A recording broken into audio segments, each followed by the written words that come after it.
അന്നും പറഞ്ഞിരുന്നത് 50-60 വർഷത്തേക്കാണ് ഒരു ഡാമിനെ പഴക്കമുള്ളൂ. എന്റെ സംശയമാണ് 60 വർഷം മാത്രം പഴക്കമുള്ള ഒരു ഡാം എങ്ങനെയാണ് 999 വർഷത്തേക്ക് നിങ്ങൾ എടുത്തു എന്ന് പറഞ്ഞു കൊടുക്കുക? ഞാൻ പറയുന്നു ഒന്നും സംഭവിക്കാതിരിക്കട്ടെ, പക്ഷേ എന്തെങ്കിലും സംഭവിക്കുകയാണെങ്കിൽ തമിഴ്നാട്ടിലെ ജനങ്ങൾക്ക് വെള്ളം കിട്ടുകയില്ല, കേരളത്തിലെ ജനങ്ങൾ വെള്ളത്തിലാവുകയും ചെയ്യും. ഇതാണ് ഇവിടെ നടക്കാൻ പോകുന്നത്. കാരണം എന്തെങ്കിലും സംഭവിച്ചു കഴിഞ്ഞാൽ തമിഴ്നാടിന് വെള്ളം കിട്ടില്ല, അത് ഉറപ്പാണ്.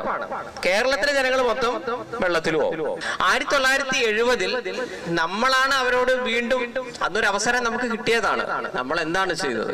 കേരളത്തിലെ അധികാരികൾ ഇനി എന്തെങ്കിലും വാങ്ങിച്ചിട്ടാണോ, ചില്ലറ വാങ്ങിച്ചിട്ടാണോ, സ്വന്തം ബുദ്ധിയിലാണോ, അന്നത്തെ ആൾക്കാർ ആരും ഇതൊന്നും ഇപ്പം നമ്മളെ വിഷയത്തിൽ പെടുന്നല്ല. പക്ഷെ ഇപ്പത്തെ നമ്മളൊരു വിഷയമായി ചെല്ലുമ്പോൾ 1970 നിങ്ങൾ എഴുതി കൊടുത്തു എന്ന് പറയുന്ന ഒരു സാധനമുണ്ട്. ഇതാണ് നമുക്ക് പറയാവുന്നത്. നമസ്കാരം. ഇന്ന് കേരളത്തിലെ ഏറ്റവും വലിയ ചർച്ചാ വിഷയം മുല്ലപ്പെരിയാർ തന്നെയാണ്. വയനാടിൽ ഉണ്ടായ ഉരുൾപൊട്ടൽ ദുരന്തത്തെ തുടർന്ന് തൊട്ട് അയൽ സംസ്ഥാനമായ കർണാടകയിലെ തുംഗഭദ്ര അണക്കെട്ടിൻ്റെ ഒരു ഗേറ്റ് തകർന്നതിനെ തുടർന്ന് മുല്ലപ്പെരിയാർ ഭീഷണി വീണ്ടും കേരളത്തിൽ സജീവമായി നിലനിൽക്കുന്നു. ഇത് വെറും ഒരു ഭീഷണിയല്ല, മലയാളി ഏത് നിമിഷവും അപകടത്തിലാണ് എന്നുള്ള ഒരു മുന്നറിയിപ്പ് തന്നെയാണ്, മരണമണി തന്നെയാണ് മുല്ലപ്പെരിയാർ വിഷയം മലയാളിയെ സംബന്ധിച്ചിടത്തോളം. 130-ലേറെ വർഷം പഴക്കമുള്ള ഒരു അണക്കെട്ടിൻ്റെ കാര്യത്തിൽ ഇപ്പോഴും കേന്ദ്ര സംസ്ഥാന സർക്കാരുകൾക്ക് ഒരു തീരുമാനമെടുക്കാൻ പറ്റുന്നില്ല എന്ന് പറഞ്ഞാൽ തീർച്ചയായും അതിൻ്റെ പുറകിൽ രാഷ്ട്രീയ കളികൾ നടന്നിട്ടുണ്ട്.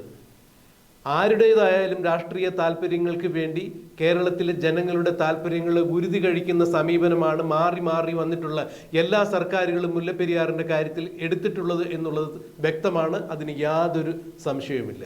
ബ്രിട്ടീഷുകാരുടെ കാലത്ത് സ്ഥാപിച്ച ഈ അണക്കെട്ടിന് 60 വർഷം മാത്രമാണ് അവർ ആയുസ് കൽപ്പിച്ചത്. പോട്ടെ, 75 വർഷം എന്ന് കൂട്ടിക്കോളൂ. ഇപ്പോൾ 130-ലേറെ വർഷം പിന്നിടുന്നു എന്ന് പറയുമ്പോൾ വികസിത രാജ്യങ്ങളിലെല്ലാം തന്നെ ഒരു അണക്കെട്ടിന്റെ കാലാവധി 60 വർഷമായി അവർ നിജപ്പെടുത്തിയിരിക്കുന്നു. അതിനുശേഷം അവർ ആ അണ പൊളിച്ചു കളയുന്നു, ഡീകമ്മീഷൻ ചെയ്യുന്നു. എന്തുകൊണ്ടാണ് മുല്ലപ്പെരിയാറിന്റെ കാര്യത്തിൽ ഇത് സാധ്യമാകാത്തത് എന്നുള്ളത് ചിന്തിക്കേണ്ട വിഷയം തന്നെയാണ്. അഥവാ ഈ വിഷയം ചിന്തിക്കേണ്ടവർ ചിന്തിച്ചിട്ടില്ല. സാമ്പത്തിക കാര്യങ്ങൾ തന്നെയാണ് ഇതിന് പുറകിൽ ഉണ്ടായിട്ടുള്ളത് എന്ന് വേണം മനസ്സിലാക്കാൻ. തമിഴ്നാടിൻ്റെ 5 ജില്ലകളിലേക്ക് കൃഷി ആവശ്യത്തിന് വേണ്ടി കേരളത്തിലെ 5 ജില്ലകളിലെ 35 ലക്ഷം മനുഷ്യരുടെയും അതിലധികം വരുന്ന ജീവജാലങ്ങളുടെയും ജീവൻ ഗുരുതി കൊടുത്തിട്ട് വേണം തമിഴ്നാടിന് വെള്ളമൊരുക്കുവാൻ എന്നുള്ളതാണ് ഇപ്പോൾ ഉയരുന്ന പ്രസക്തമായ ചോദ്യം. മുല്ലപ്പെരിയാർ ഡീകമ്മീഷൻ ചെയ്യണം എന്ന ആവശ്യവുമായി അനവധി വർഷങ്ങളായി കേരളത്തിൽ പ്രവർത്തിക്കുന്ന സംഘടന തന്നെയാണ് മുല്ലപ്പെരിയാർ ആക്ഷൻ കൗൺസിൽ.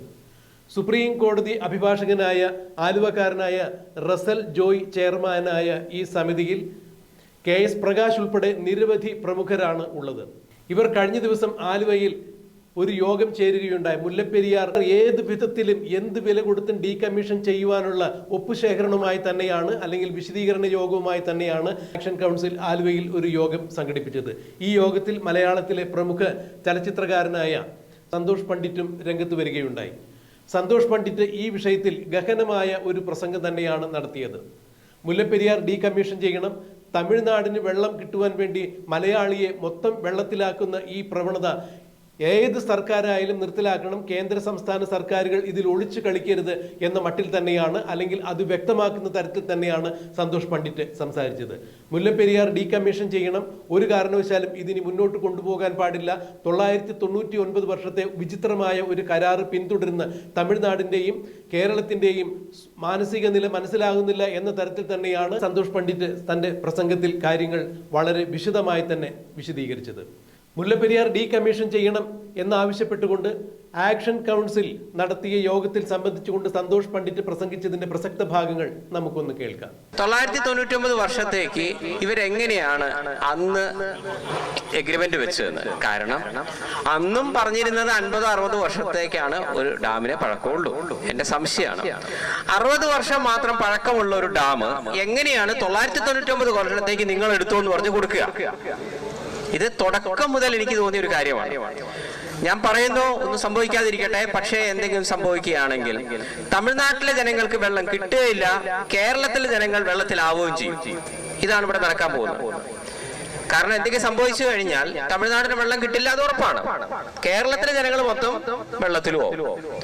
അപ്പോ ഇത് വളരെ വികാരപരമായി ഈ വിഷയത്തെ കാണേണ്ട വിഷയം തന്നെയാണ്. അതേസമയം രണ്ട് കാര്യവും നടക്കണം. അവരുടെ 5 ജില്ലകൾ റിസ്ക് ആണ്, നമുക്ക് മനസ്സിലാവുന്നത്.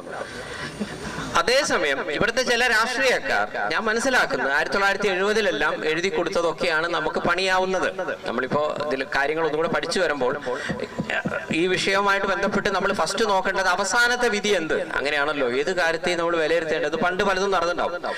അവസാനത്തെ സുപ്രീം കോടതിയുടെ വിധി നിങ്ങൾ ഓരോരുത്തരും സമയം കിട്ടിയാൽ വായിക്കണം. അതിൽ 211-ാം ഖണ്ഡത്തിലേക്ക് നോക്കിക്കഴിഞ്ഞാൽ പറയുന്ന കാര്യം ഇത് കുറെ കൂടി തമിഴ്നാട് പറയുന്നതാണ് ശരിയെന്ന് അവർ പറയുന്നു.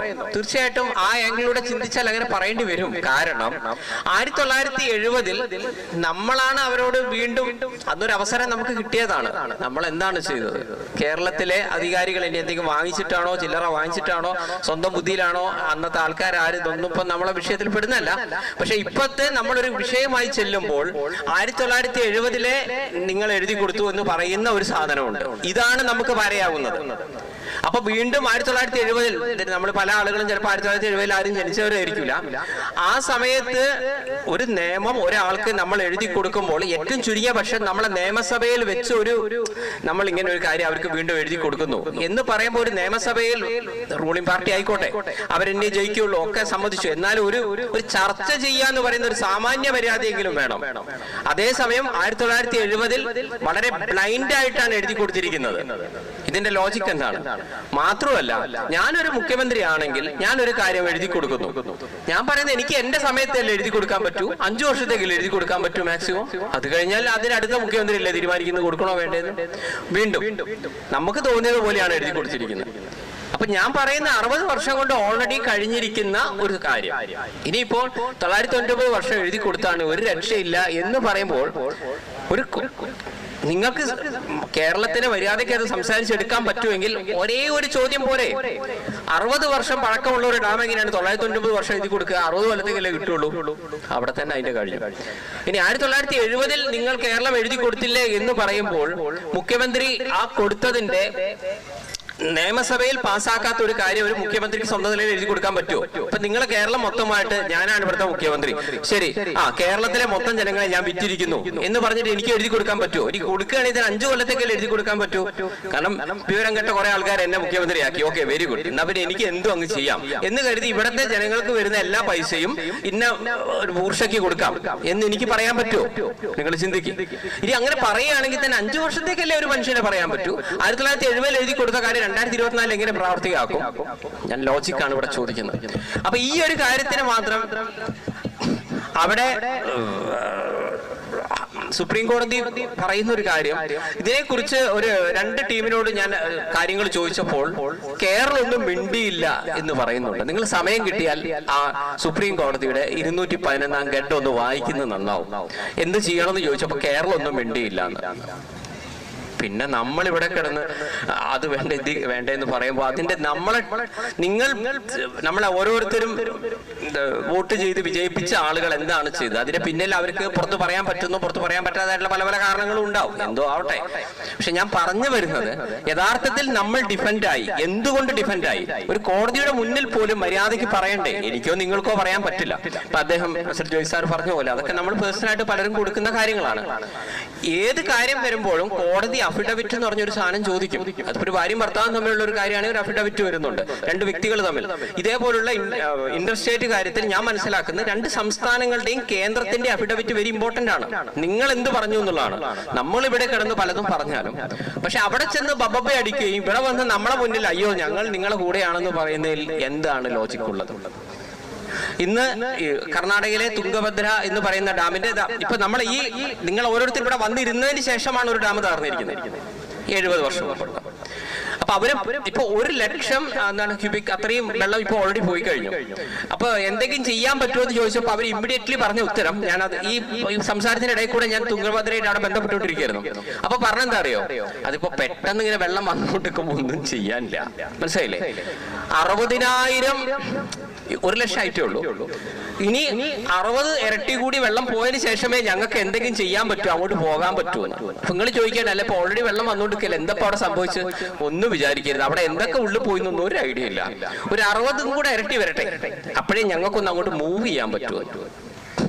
ഞാൻ ഉറപ്പിച്ചു പറയുന്നു, ഇനി മുല്ലപ്പെരിയാർ ഡാമിന് എന്തെങ്കിലും വിഷയം വന്നാൽ അല്ലെങ്കിൽ ഇതിന് മുൻകാലങ്ങളിൽ ഇവിടെ വലിയ ഭൂമി ഉൽക്കോ ഇതൊക്കെ വന്നു കഴിഞ്ഞാൽ വലിയ കോടീശ്വരന്മാരൊന്നും ഇതിലൊന്നും പെട്ടിട്ടൊന്നുമില്ല. അല്ല, കോടീശ്വരന്മാർ വന്നിട്ട് വലിയ കാര്യം ഉണ്ടായിട്ടല്ല കേട്ടോ. അതിപ്പോ രാഷ്ട്രീയ കൊലപാതകമായാലും ഒക്കെ സാധാരണക്കാരുടെ മക്കളോ അങ്ങനെയല്ലേ ഉണ്ട്. അതുങ്ങളൊന്നും ആലോചിച്ചു, നിങ്ങൾ എവിടെയും കേട്ടിരിക്കുന്നു ഒരു രാഷ്ട്രീയ കൊലപാതകം രണ്ടാളെ കൊന്നു, എന്നാ പിന്നെ തൂക്കൊപ്പിക്കാൻ വേണ്ടിയിട്ട് ഓരോരുത്തരെ കൊല്ലുന്നുണ്ടല്ലോ.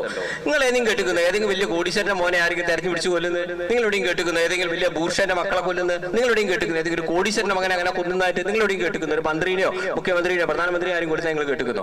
കൊല്ലപ്പെടാൻ വേണ്ടി പറഞ്ഞല്ല, ഏതെങ്കിലും പാവപ്പെട്ടവനെ എവിടെയൊക്കെ മരിക്കുള്ളൂ. അതിപ്പോ മുത്തുവല എടുത്തു കഴിഞ്ഞാലും ഒക്കെ എടുത്തു കഴിഞ്ഞാൽ അങ്ങനെ വരുള്ളൂ. അപ്പോ ഇനി ബൈ ചാൻസ് ഇവിടെ മുല്ലപ്പെരിയാർ ഡാം പൊട്ടി എന്ന് സങ്കല്പിക്കുക, ഇവിടെ സംഭവിക്കാൻ സാധ്യതയൊക്കെ ഞാൻ മുൻകൂട്ടി പറഞ്ഞുതരാം. നമ്മളെ ചാനലുകാർ വെരി ഹാപ്പി, കുറച്ച് 10 ദിവസം ജീവിച്ചു ഉള്ള വകയായി അവർ കമന്ററി പറയും. അങ്ങനെയാണല്ലോ, ഇപ്പൊ ഇതൊരു കണക്ക് അങ്ങനെയാണല്ലോ. ഒരു ക്രിക്കറ്റിന്റെ കമന്ററി വരുന്നോണേക്കും ഇപ്പൊ 1,99,900 അവർ പറയാൻ സാധ്യതയൊക്കെ മുൻകൂട്ടി പറഞ്ഞുതരാം. ഇപ്പൊ 1,99,900 മൃതദേഹങ്ങളാണ് കിട്ടിയത്. ഇനി 1000 കൂടെ കിട്ടിയാൽ മാന്ത്രിക സംഖ്യയായ 2 ലക്ഷത്തിലേക്ക് എത്തും. Very good. അപ്പോ എക്സ് എന്ന് പറഞ്ഞാൽ നമ്മളെ ചാനലുകാരെ പറയും ഇതാ 2 ലക്ഷം എന്ന മാതൃകയിലെത്തിയിരിക്കുകയാണ്. ഇത് കാണുമ്പോൾ മറ്റേ ഈ അവസാനം കിട്ടിയ 1000 മൃതദേഹം ഞങ്ങൾക്ക് മാത്രം കിട്ടിയതാണ്, ഞങ്ങളെ ടിവിക്ക് മാത്രമാണ് കിട്ടിയത്, ഞങ്ങളാണ് സംഭവം. ഇത് കേൾക്കുമ്പോൾ മറ്റേ ചങ്ങായിക്ക് ദേഷ്യം പിടിക്കും, എടാ നീ എന്തെങ്കിലുമൊക്കെ പറയുന്നത്. അപ്പൊ മറ്റോ പറയും അവനെ വെറും 2 ലക്ഷം, ഞങ്ങൾക്ക് 2,10,000 കിട്ടി. അപ്പൊ മറ്റോ ചോദിക്കും അല്ല 10,000 എടുത്ത് വന്നു, എടാ എന്തായാലും കുറെ എണ്ണം മരിക്കുന്നില്ലേ, 10,000 ഒക്കെ പോലെ വരും, നമുക്ക് മുൻകൂട്ടി ഇനി അഡ്വാൻസ് പറയാം. 10 ദിവസം ഇവരിതും പറഞ്ഞിരിക്കും. പിന്നെ കുറച്ച് ചാരിറ്റി പിരിവുകാർ ജനങ്ങളെ നിങ്ങൾ കയ്യിൽ മനസ്സിലാക്കണം, 2 ലക്ഷം ആൾക്കാരാണ് മരിച്ചത്, നിങ്ങളെ കയ്യിലുള്ള പൈസ ഉടനെ കിട്ടുക കേട്ടോ, എങ്ങനെയെങ്കിലും ഞാൻ ജീവിച്ച് കഞ്ഞുപിടിച്ച് പോട്ടെ എന്ന് പറഞ്ഞിട്ട് അവിടുത്തെ ജനങ്ങളെ രക്ഷിക്കണം, മണ്ണിലടിയിലുള്ളവനെ രക്ഷിക്കണം എന്ന് പറഞ്ഞിട്ട് അങ്ങനെ കുറച്ച് ചാരിറ്റി പിരിവ് നടക്കും. ഇവിടെ നടക്കാൻ സാധ്യതയില്ല ഞാൻ പറയുന്നത്. ഇനി സംസ്ഥാനം പറയാൻ സാധ്യതയുള്ളത് മുല്ലപ്പെരിയാർ പൊട്ടുമെന്ന് ഇന്നേ വരെ ആരും പറഞ്ഞിട്ടില്ല. സത്യം പറഞ്ഞാൽ ഞങ്ങൾക്ക് അറിയില്ലായിരുന്നു. അല്ലെങ്കിൽ കേന്ദ്രം പറയണ്ടേ? നമ്മളോട് പറയും കേന്ദ്രം പറയണമായിരുന്നു. കേന്ദ്രം എന്താണ് പറഞ്ഞത്? തുടർച്ചയായിട്ട് മഴയുണ്ട്, ഒന്ന് ശ്രദ്ധിക്ക്, മുല്ലപ്പെരിയാർ പൊട്ടെന്ന് പറഞ്ഞോ, ഉടനെ എല്ലാവരും മൈക്കും കൊണ്ട് കേന്ദ്രത്തിനടുത്ത് പോയി. കേന്ദ്രം അത് പിന്നെ തുടർച്ചയായിട്ട് മഴ പെയ്തപ്പോ ഞങ്ങൾ കൃത്യമായിട്ട് ഇവന്മാരോട് പറഞ്ഞതാ, എടാ പലതും പൊട്ടും, മുല്ലപ്പെരിയാർ എന്ന് പറഞ്ഞില്ല, അത് അവർ ഊഹിച്ചെടുക്കണ്ടേ. ഇത് ഞങ്ങളെ തെറ്റല്ല, അത് കേരളത്തിന്റെ തെറ്റാണ്. കേരളം പറയുന്നത് കേന്ദ്രത്തിന്റെ തെറ്റാണ്. ഉടനെ എല്ലാവരും കൂടെ അവസാനം തമിഴ്നാട് സർക്കാരിന്റെ അടുത്ത് പോയി. സർക്കാർ പറയും 2 ലക്ഷം ആള് പോയാലും ഞങ്ങൾക്ക് വിഷമമുണ്ട് കേട്ടോ, ഞങ്ങളോട് ആരും ഇന്നേ വരെ മുല്ലപ്പെരിയാർ പൊട്ടത് പറഞ്ഞിട്ടില്ല. ഒരു കാര്യം ചെയ്യും, ഏതായാലും പരിചയയിലൊക്കെ വിഷമമുണ്ട്, ഒരു 5 കോടി ഞങ്ങളെ വക കേരളത്തിന് പോരെ. അതോടെ തമിഴ്നാട് സർക്കാരും ഹാപ്പി, അവരെ ഭാഗം ക്ലിയർ.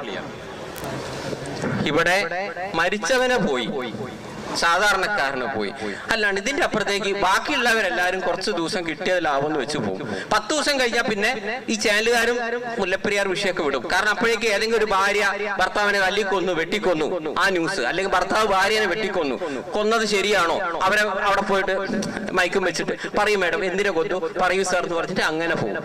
പിന്നെ കുറച്ച് ചാരിറ്റി ചെയ്യുന്ന ആളുകളുടെ കുറച്ച് ന്യൂസ് ഒക്കെ വരും. ചെറിയ കുഞ്ഞുകുട്ടി മുല്ലപ്പെരിയാറിൽ മരിച്ച 2 ലക്ഷം ആളുകൾക്ക് വേണ്ടി കുട്ടി 1 രൂപ സമ്പാദിച്ച പൈസ സർക്കാരിന് കൊടുത്തു. കുട്ടിയായിട്ടുള്ള ഒരു അഭിമുഖം, കുട്ടി പറയും ഞാൻ ഈ പൈസ എല്ലാം കൂടെ കൂട്ടി വെച്ച് ഒരു ആൾട്ടോ വണ്ടി അല്ലെങ്കിൽ ഒരു വലിയ കാറും ഒരു വീടൊക്കെ വാങ്ങണം എന്ന് കരുതിയിരിക്കുകയായിരുന്നു. ആ പൈസക്ക് ഞാൻ പോട്ടെ എന്ന് വെച്ച് ഞാൻ അമ്മയോട് ചോദിച്ചു, അമ്മ എന്ത് ചെയ്യും, 2 ലക്ഷം അല്ലേ? അപ്പൊ അമ്മ പറഞ്ഞു മോനെ കരള എന്റെ പൈസ ഇല്ലടാ. അപ്പൊ ഞാൻ പറയുമായിരുന്നു അവർക്ക് കൊടുക്കാമെന്ന്. ഈ കുട്ടി ഭയങ്കര സംഭവമാണെന്ന് പറഞ്ഞ് കുട്ടീന്റെ കുറെ നിങ്ങൾ ലൈക്കും ഷെയറും ചെയ്യും. പിന്നെ കുറെ യൂട്യൂബ് ബ്ലോഗേഴ്സ് പറയും പണ്ട് എറണാകുളം എന്ന് പറഞ്ഞ ഒരു സിറ്റി ഉണ്ടായിരുന്നു കേട്ടോ, ഞാൻ മുല്ലപ്പെരിയാർ പൊട്ടുന്നേരം തൊട്ടും പെടുത്ത എല്ലാവരും പ്ലീസ് ലൈക്ക് ആൻഡ് ഷെയർ എന്ന് പറഞ്ഞിട്ട് എറണാകുളം ഇങ്ങനെ ആയിരുന്നല്ലേ എന്ന് പറഞ്ഞിട്ട് നിങ്ങൾ കുറെ ലൈക്കും ഷെയറും ചെയ്യും.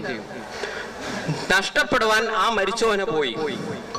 ചിലപ്പോൾ സർക്കാർ എന്തും ചെയ്യുമല്ലോ എന്നൊക്കെയുള്ള പിന്നീടുള്ള വിഷയമാണ്. അതോടൊപ്പം ജീവൻ മാത്രമല്ലല്ലോ, നമ്മളുടെ സ്വത്തായാലും ഇതെല്ലാം പോകും. ഒരു കാര്യം കഴിഞ്ഞതിന് ശേഷം പറഞ്ഞിട്ട് ഒരു കാര്യമില്ല. എന്തെങ്കിലും ചെയ്യണമെങ്കിൽ ഇപ്പൊ ചെയ്യാം. ഡീകമ്മീഷൻ എന്നതിൽ തന്നെ എല്ലാവരും ഉറച്ചു നിൽക്കണം എന്നാണ് എനിക്ക് പറയാനുള്ളത്.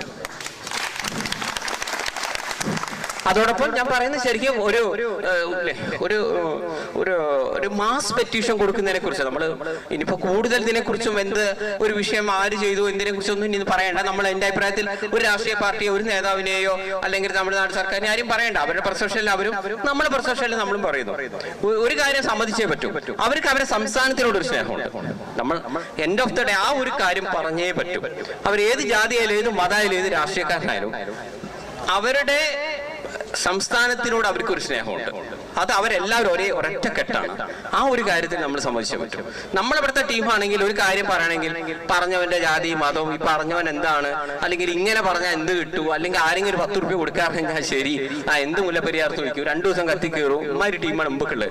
പക്ഷെ അവരെ കേസ് അങ്ങനെയല്ല, അവരെല്ലാവരും ഒരേ മനസ്സിൽ നിൽക്കുന്നവരാണ്. അതുകൊണ്ട് നമുക്ക് ചെയ്യാവുന്ന കാര്യം ഒരു മാസ് പെറ്റീഷൻ കൊടുക്കുന്നതിനെ കുറിച്ച് എന്താണ് നിങ്ങളുടെ അഭിപ്രായം? അത് ഞാൻ പറയുന്നത് കേന്ദ്രത്തിന് കൊടുക്കുക. കാരണം ഇതൊക്കെ ഇന്റർസ്റ്റേറ്റ് സംവിധാനങ്ങളാണ്. ഒരു മാസ് പെറ്റീഷൻ ചെയ്തിട്ട് നിങ്ങൾ കേരളത്തിനോ തമിഴ്നാടിനോ കൊടുത്തിട്ട് കാര്യമില്ല. രണ്ടുപേർക്കും അവരുടേതായിട്ടുള്ള ന്യായങ്ങളുണ്ട്. അപ്പൊ നമുക്ക് ചെയ്യാവുന്നത് ഒരു മാസ് പെറ്റീഷൻ കൊടുത്താലോ കേന്ദ്രത്തിന്, അല്ല അറ്റ്ലീസ്റ്റ് ഇതെല്ലാം ഒരു ചരിത്രത്തിന്റെ ഭാഗമാണ്. ഇന്നിപ്പോ നമ്മൾ നിൽക്കുന്ന ഇവിടെ പലർക്കും തോന്നുന്നു ഇതുകൊണ്ട് എന്തെങ്കിലും കാര്യമുണ്ടോ. ഞാൻ പറയുന്നു, എന്തെങ്കിലും ഒരു സംഭവം വരികയാണെങ്കിൽ ഇപ്പൊ നമ്മൾ ഈ ചെയ്തതൊക്കെ ഭാവിയിൽ അത് ചർച്ച ചെയ്യപ്പെടും. അവർ അന്നേ അങ്ങനെ പറഞ്ഞിരുന്നു, പല ആളുകൾ അതിനെക്കുറിച്ച് കൃത്യമായി പറഞ്ഞിട്ടുണ്ട്. പക്ഷെ ആരൊന്നും ചെയ്തില്ല എന്ന് പറയുമ്പോൾ ഇതൊക്കെ ഒരു ചരിത്രത്തിന്റെ ഭാഗം തന്നെയാണ്. അതുകൊണ്ട് ഒരു മാസ് പെറ്റീഷൻ കൊടുത്താലും, ഞാൻ എൻ്റെ ഒരു താല്പര്യം ചോദിച്ചെന്നുള്ളൂ, ചെയ്തിട്ടുണ്ട്, ഒരു മാസ് പെറ്റീഷൻ ചെയ്തിട്ടുണ്ട്. അങ്ങനെയാണെങ്കിൽ അതാത് സ്ഥലത്തുള്ള ആളുകൾ നമുക്കൊരു അവിടെയുള്ള ആളുകളെ കൊണ്ട് നമുക്കൊരു മാസ് പെറ്റീഷൻ ഉണ്ടാക്കി, അതായത് നമ്മൾ ആരെയും കുറ്റം പറയണ്ട. ഞാൻ പറയുന്നു, നിങ്ങൾ പ്രതിപക്ഷത്തെയോ ഭരണപക്ഷത്തെയോ കേന്ദ്രത്തെയോ സംസ്ഥാനത്തെയോ കുറ്റം പറയണ്ട. നമ്മളെ വിഷയമേ അതല്ല. നമ്മളെ വിഷയം എന്താണ്? ഡീകമ്മീഷൻ ചെയ്യുക. അങ്ങനെ വരുമ്പോ മറ്റോനെ വെള്ളം കിട്ടുക, അത് നമ്മളെ വിഷയത്തിൽ പെടുത്തതല്ല.